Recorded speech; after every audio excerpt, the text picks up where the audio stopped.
Kali ini tugasnya sebagai atlet yang mewakili Indonesia. Kita ada 10 atlet, ada 3 atlet, 4 atlet veteran. Veteran itu yang usianya 39 ke atas, boleh sampai 59. Jadi nanti memang ada kompetisinya khusus untuk kami veteran, dan juga ada adik-adik kecil juga gitu.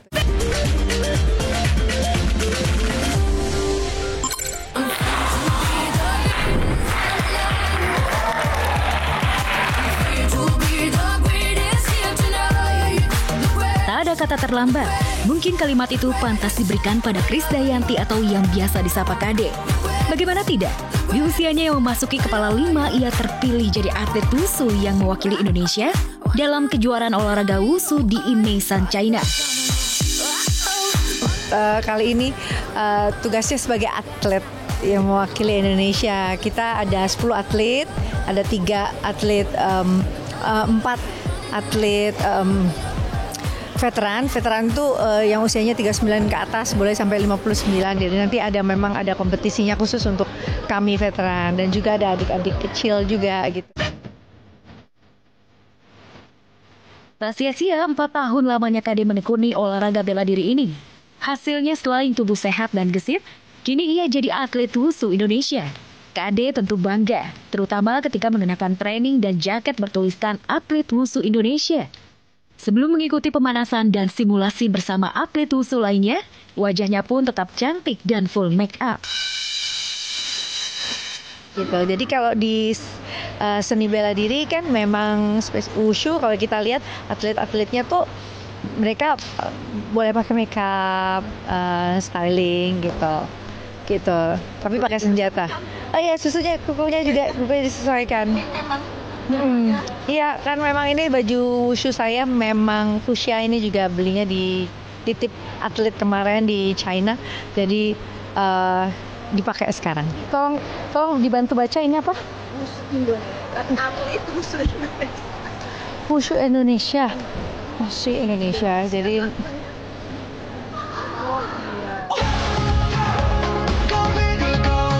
bagi Kade, tampil di atas panggung sebagai diva bukan hal yang baru.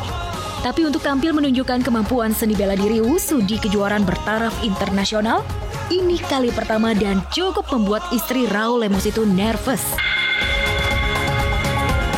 Ya memang belum pernah jadi pengalaman, tapi memang dulu kan sekitar 10 tahun lalu udah pernah dinobatkan jadi duta olahraga kan dari Kementerian Pemuda dan Olahraga. Jadi memang jiwanya walaupun udah nggak muda lagi, tapi kalau olahraga bolehlah dijadikan passion.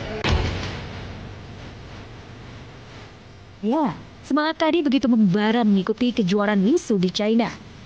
Tak heran jika selama latihan Kade yang bertolak ke China hari ini begitu menyala. Bahkan Nenek Amina dan Azura sampai menyiapkan baju khusus yang ia beli dari China. Ini di mana? Di China. Ini baju wushu, memang baju untuk tanding wushu. Memang tergantung sih ya, biasanya kalau dia warnanya kayak gini, biasanya memang dia nggak main seperti pedang atau tombak, tapi tergantung dia bawain senjatanya apa gitu.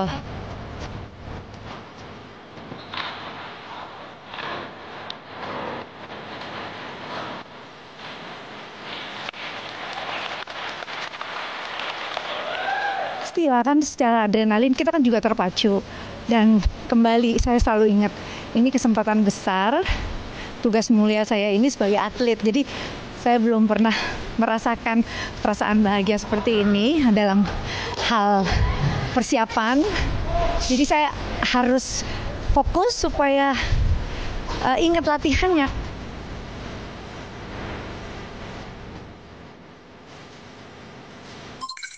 Kalau nyanyi sih kayaknya enggak deh. Aku nyanyi sendiri, cuma mungkin ibu sama anak waktu aja.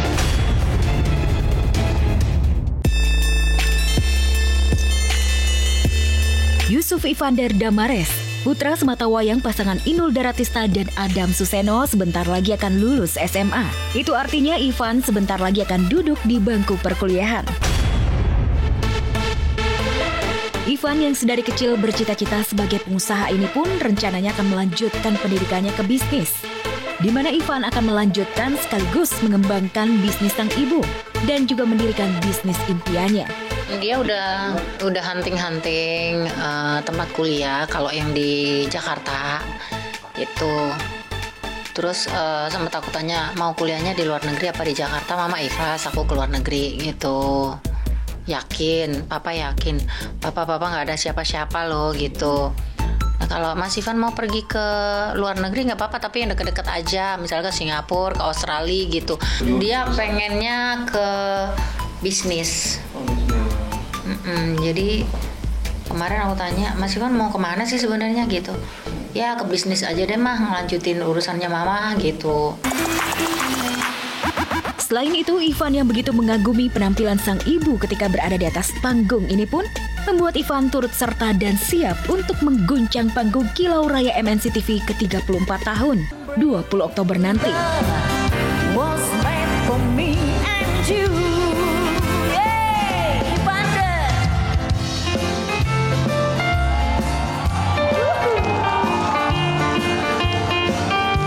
Iya, jadi konsepnya itu ibu dan anak.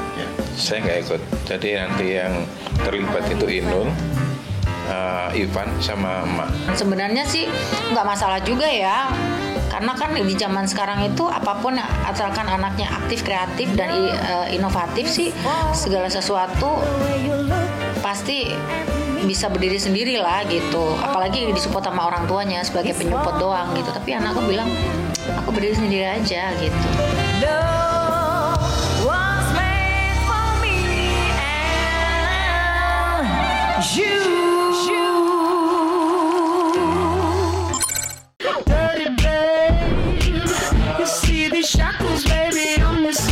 Karen Delano blak-blakan mengungkap biaya yang harus dikeluarkan demi eksistensinya di layar kaca.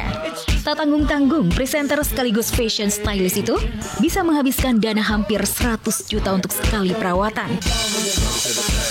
Perawatan wajah, aku ada satu klinik yang memang kalau setiap kali ke sana tuh pasti uang cross check-nya keluarnya 80 juta. Tapi kan nggak bisa setiap minggu ya, gitu. Jadi itu biasanya mungkin setiap per 3 bulan kali ya. Tapi memang harganya segitu. Jadi sekali masuk keluar bilnya 80 juta.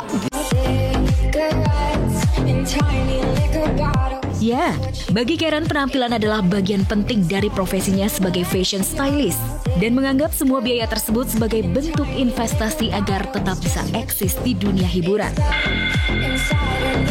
Investasi buat aku karena sekarang sebentar lagi Desember aku 45 tahun dan untuk menjaga penampilan salah satunya adalah perawatan. Aku backgroundnya di industri fashion, ya penampilan adalah nomor 1. Jadi harus dipikirkan bagaimana keluar dari rumah dan ketemu sama siapa, acaranya siapa, apalagi kalau acaranya diundang gitu. Selain perawatan wajah, dalam waktu dekat Karen yang jadi salah satu pengisi acara Kilau Raya MNC TV ke-34 itu kembali akan melakukan rinoplasti di negeri ginseng Korea untuk ketiga kalinya. Pengennya bulan Maret udah balik lagi ke Korea. Hidungnya belum sesuai dengan apa yang aku inginkan, masih kurang ya. Tapi ya nggak apa-apa, nanti kemungkinan mungkin tahun depan aku akan melakukan sesuatu lagi untuk balik ke Korea. Mungkin ya kalau semuanya bisa berjalan dengan baik.